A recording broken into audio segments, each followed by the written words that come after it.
Hello, knowledge seekers. In this episode of 20-Minute Books, we delve into The Joy of Work by Bruce Daisley. Released in 2019, this insightful book serves as a guide for transforming the workplace into an environment characterized by less stress and enhanced joy, productivity, and teamwork.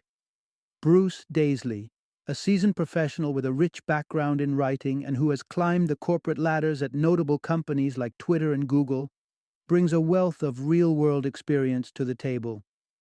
Currently heading the European branch of Twitter, Daisley combines his professional insights with a passion for making work enjoyable, a topic he explores extensively on his popular podcast, Eat, Sleep, Work, Repeat. The Joy of Work is particularly suited for employees, managers, CEOs, coaches, and psychologists looking to revitalize the workplace atmosphere. The book tackles common productivity pitfalls and offers practical strategies for fostering an engaging, efficient, and harmonious work environment. Whether you are looking to improve your daily work experience or enhance the dynamics within your team, this book provides essential tips for a happier and more productive office life. Tune in to discover how you can transform your approach to work and start reaping the benefits of a more enjoyable and fulfilling professional life.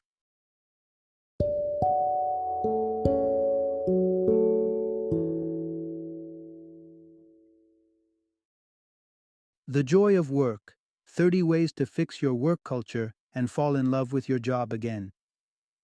Introduction. Find your stride at work with simple, impactful strategies. Have you ever felt overwhelmed just trying to keep up with your daily workload? Between looming deadlines, constant interruptions, and an overflowing inbox, work can often feel like a Herculean task. But imagine transforming that stress into enhanced productivity and peace of mind. Bruce Daisley, in his insightful exploration, offers straightforward yet powerful techniques to not only cope but thrive in the workplace. In pursuing efficiency, the key lies in striking a balance between focused work and social interactions. While it's vital to minimize distractions, understanding our limits is equally important. Continuous work without proper breaks can lead to exhaustion, counteracting productivity gains. On the other hand, effective breaks, those infused with genuine relaxation and social engagement, can rejuvenate the mind and boost productivity. This summary will guide you through practical ideas to start your day empowered, why stepping outside could be your best meeting move, and the significance of laughter in lightening the workplace mood and fostering a resilient spirit. Discover how small changes can create significant impacts in your workday, enhancing both well-being and efficiency. Part 1. Embrace a monk mode. Morning to shield your productivity. Have you ever noticed how some bosses or executives seem almost hermit-like, barricaded in their offices for hours? While they might come off as unsociable, this seclusion may actually be a strategic move for peak productivity. Keeping your workspace free from distractions is fundamental for efficient work, and diving into a monk mode morning might just be the key to achieving that. Research underscores the challenges of open-plan offices. A 2011 study by Danish management researcher J.H. Peterson highlighted a stark contrast in wellness and productivity between individuals in open spaces versus private offices. Those in open-plan settings reported significantly more interruptions and took more sick leave, likely strained by the constant breaks in concentration from nearby chats or questions from colleagues. These frequent interruptions aren't mere nuisances, they're productivity killers. Computer scientist Gerald Weinberg's findings in Quality Software Management show that toggling between multiple tasks or projects reduces a person's operational efficiency drastically, almost to a quarter of their potential output, compared to focusing on a single task. To combat this, consider initiating a monk mode morning where all distractions, calls, emails, and even coworker interactions are put on hold until 11 a.m. This practice doesn't aim to alienate, but to foster deep, focused work during the initial, often most productive hours of the workday.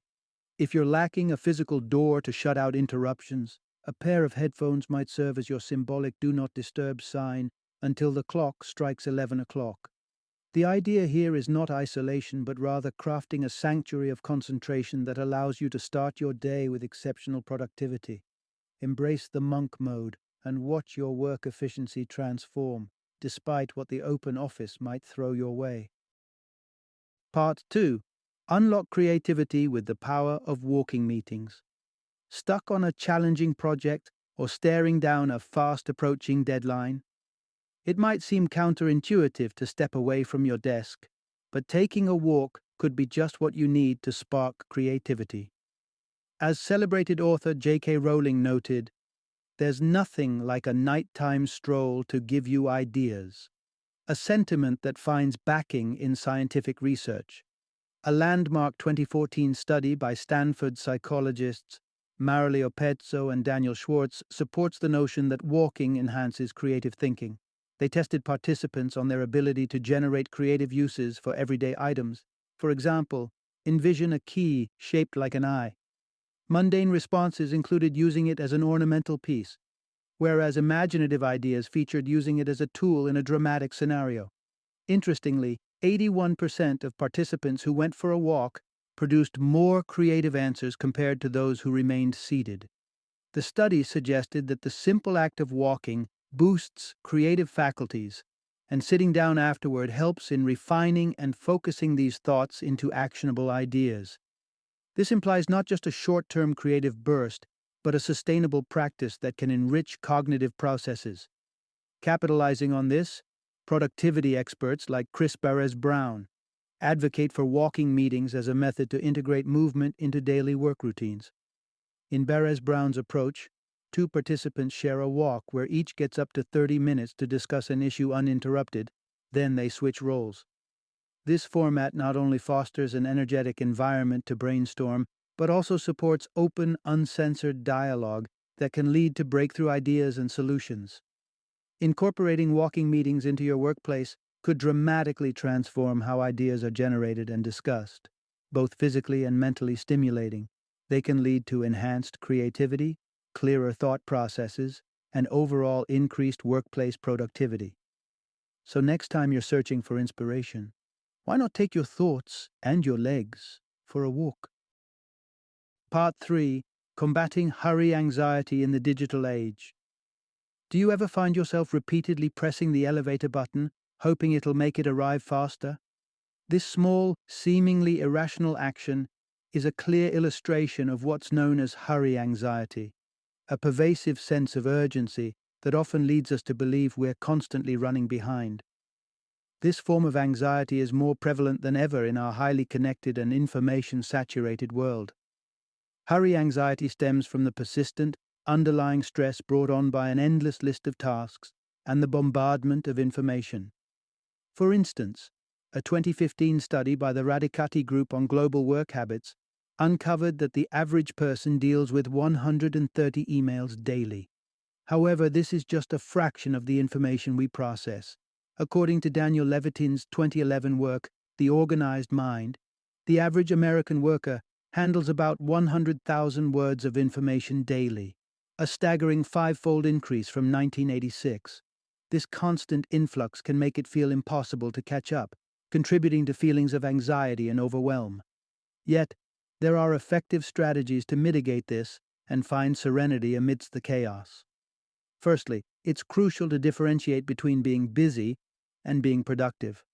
Constant activity doesn't necessarily equate to productivity. In fact, incorporating deliberate periods of inactivity into your day can significantly enhance your effectiveness. Dr. Sandy Mann from the University of Central Lancashire's School of Psychology suggests that our best problem-solving and innovative ideas often come when we engage our brain's default network, which is most active when we are relaxed and our mind is at rest. The key to leveraging this state is to intentionally schedule time to disconnect from the relentless stream of emails and tasks. During these breaks, allow your mind the space to wander and rest, tapping into its innate creativity and problem-solving capabilities. So, next time you're feeling overwhelmed by the constant demands of the digital world, remember that sometimes the best thing you can do is nothing at all. Taking strategic pauses throughout your day can reduce hurry anxiety and lead to more meaningful productivity and creativity. Part 4. Why working less than 40 hours a week might be more productive. Ever watched a high stakes tennis match and wondered about the toll it takes on the players? Much like athletes, professionals in the workplace experience their own form of fatigue. British tennis star Andy Murray has shed light on this phenomenon, explaining that the mental exhaustion from continuous decision making during a match can be just as draining as the physical exertion. This analogy holds true in our day-to-day work lives as well. There's a finite amount of decisions we can handle before our productivity starts to dip. The point where decision fatigue kicks in was vividly demonstrated in a 2008 study by psychologist Kathleen Voss. Participants were asked to make a series of mundane decisions, from choosing their favorite ice cream flavor to solving complex problems. Subsequently, they were given a choice between engaging in a challenging activity or opting for something less demanding like watching television. Voss found that as decision fatigue set in, participants increasingly chose the easier tasks. This inclination towards simplicity, when fatigued, is something most of us can relate to. It's the reason we might find ourselves mindlessly binging a TV series after a long day of work.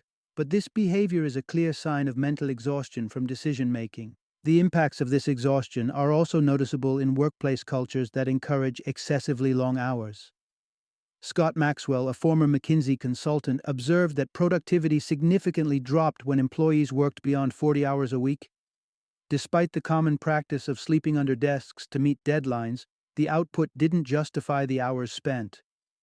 This observation was confirmed when Maxwell analyzed the productivity data from his own venture capitalist firm, affirming that extended work hours led to diminishing returns. So, if you find yourself regularly working past the 40-hour mark, it might be time to reconsider. Not only could reducing your work hours prevent burnout, but it could also lead to more efficient and higher quality output. Whether you're on the tennis court or behind a desk, the key to sustaining performance is recognizing there's a limit to how much our minds can manage before needing a well-deserved break. Part 5. Enhancing productivity with sociometric badges and workplace interactions. Imagine being able to track how social interactions in the workplace affect productivity. Thanks to advances in technology, specifically sociometric badges developed by Professor Alex Pentland of MIT, this is not just a possibility but a reality. These badges, which merge ID badge functionality with smartphone technology, allow for a comprehensive analysis of workplace dynamics by monitoring employees' movements and interactions. These innovative devices can record various data points, such as the duration and frequency of face-to-face conversations, providing insights into both individual and group behaviors. By integrating this data with daily work activity logs, significant patterns begin to emerge, linking social interactions to productivity levels. Professor Pentland's own analysis of sociometric data revealed that periods of high productivity often correlated with increased communication among colleagues. He noticed that not just any conversations boosted productivity, but specifically those occurring in informal settings like hallways or break rooms. It appears that when employees engage in casual, comfortable talks, the environment becomes ripe for the birth of innovative ideas. Further investigations by Pentland into organizations such as call centers and banks showed that up to 40% of productivity improvements could be attributed to the creative sparks from these casual interactions. Recognizing the value of these social exchanges, Pentland has proposed practical ideas to foster them within workplace structures. One such suggestion is to design longer lunch tables, promoting more extensive interactions among employees who might not usually connect. Additionally, placing a coffee machine or a tea kettle strategically between two teams can serve as an effective conduit for increasing communication between them. In essence, Pentland's research and the data from sociometric badges emphatically highlight the critical role that social interactions play in a productive work environment. This innovative approach not only enhances our understanding of workplace dynamics, but also provides actionable strategies to boost organizational productivity through the power of informal communication. Part 6. Reaping productivity through the power of social breaks. In the data-driven environment of a call center, performance metrics like the number of calls made and the success rate are clearly quantifiable, putting considerable pressure on employees to continually boost these figures. Traditional logic might suggest that more time on calls equals higher productivity, but an intriguing approach has shown that allowing more time for social breaks can actually enhance efficiency significantly. This counterintuitive strategy was put to the test in 2014 when Bank of America collaborated with analytics firm Humanize to optimize operations at their call centers. Humanize's CEO, Ben Weber, observed that employees typically took solitary breaks. In a transformative move, he proposed that breaks should be taken in pairs instead. This slight modification had a profound impact. Stress levels among employees dropped by 19%, and productivity soared by 23%. The sociometric badges worn by employees during this period did more than monitor their movements. They also tracked biometric data, such as stress levels, providing a clear picture of the influence social interactions had on employee wellness and output. The underlying principle here is simple yet powerful. Social interactions can mitigate the challenges and isolation inherent in many work environments. In a call center, where employees frequently deal with irate or dismissive customers, the job can feel particularly isolating and stressful. The opportunity to share these experiences with a colleague who understands firsthand what you're going through can be incredibly relieving. Furthermore, these social interactions during breaks are not just vents for frustrations, but also platforms for sharing valuable insights and tips. For instance, a seasoned employee might share effective strategies for dealing with challenging customers, which in turn could help a newer employee improve their own handling skills. This approach underscores an essential workplace truth. Nurturing social connections within the work environment doesn't just enhance employee well-being, it also boosts productivity. Encouraging employees to use their breaks to engage with one another doesn't just foster a better work atmosphere, it creates a more effective, efficient workforce. Part 7. Boosting communication through company social events. Remote work offers undeniable advantages, like focusing without office interruptions. However, it often falls short in facilitating spontaneous social interactions, which are crucial for both productivity and employee well-being. This gap in communication is likely one of the reasons behind Yahoo's decision to curb remote working. While convenient, prolonged physical separation from the workplace can inadvertently hamper productivity. Ben Weber, CEO at Humanize, highlighted this issue by noting that remote workers engage in significantly fewer informal communications compared to their office-based counterparts, a stark difference of 7.8 interactions per week for remote workers versus 38 for those in the office. Recognizing the value of these casual exchanges, Yahoo and other companies have stressed the need for more consistent in-person collaboration. Addressing this challenge involves more than just physical presence. It requires fostering an environment of open dialogue and camaraderie. Margaret Heffernan, a CEO who moved from the UK to the US, noticed a distinct lack of openness among her American colleagues compared to the vibrant, conversational atmosphere back in the UK, where after-work pub gatherings were common. These informal settings provided a perfect backdrop for colleagues to relax and connect, easing the rush-hour commute while strengthening team bonds. In an effort to replicate this atmosphere, Heffernan initiated a weekly social hour in her U.S. office every Friday at 4:30 p.m. Despite initial awkwardness, these gatherings gradually led to increased comfort and improved team dynamics, demonstrating the profound impact of social interactions on teamwork. This example underscores the importance of informal gatherings in enhancing team performance. Regular, relaxed social events not only bridge the communication gap among employees, but also build trust and appreciation within the team. Therefore, companies should view these social encounters not just as leisure activities, but as strategic tools for boosting overall productivity and fostering a more cohesive organizational culture. Part 8. Integrating laughter into the workplace for enhanced morale and creativity. Laughter might seem like a luxury during the workday, but it's a powerful, often underutilized tool for improving workplace morale and boosting creativity. Reflecting on childhood, it's clear that laughter was much more frequent.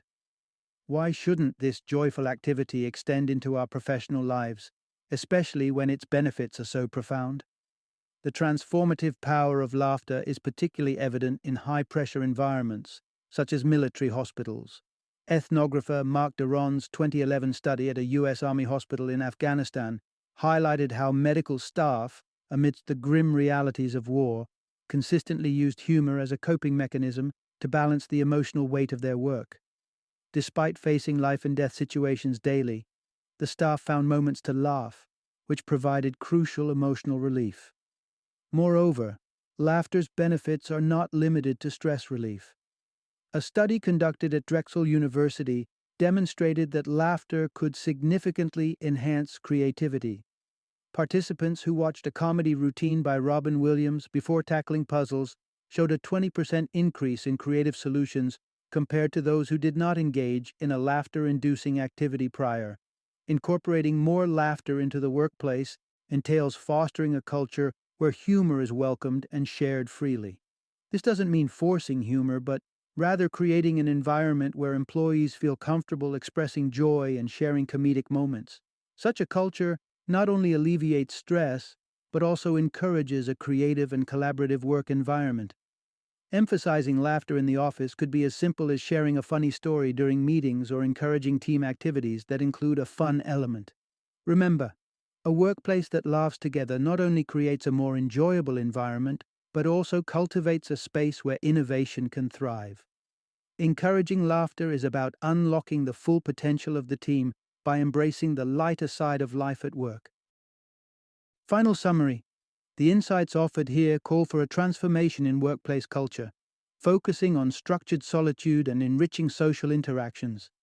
To achieve a balance that boosts productivity and fosters employee happiness, we must integrate several key practices into our daily work lives. Firstly, the concept of a monk mode morning is essential for uninterrupted focus and productivity. Allocating specific times in the morning for deep work without distractions helps in completing complex tasks more efficiently. Additionally, the simple act of walking has been shown to spur creativity. Inspirational walks, whether solo or as walking meetings, not only invigorate the mind, but also encourage spontaneous, productive conversations. Moreover, social breaks are vital. These are not mere pauses, but opportunities for employees to connect, share, and build relationships. Encouraging workers to take breaks together helps in reducing stress and promotes a supportive network within the workplace.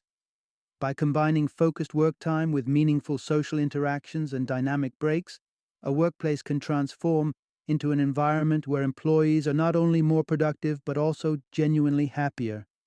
Thus, fostering a culture that values both dedicated work time and the social aspects of work is key to creating a thriving, effective workplace.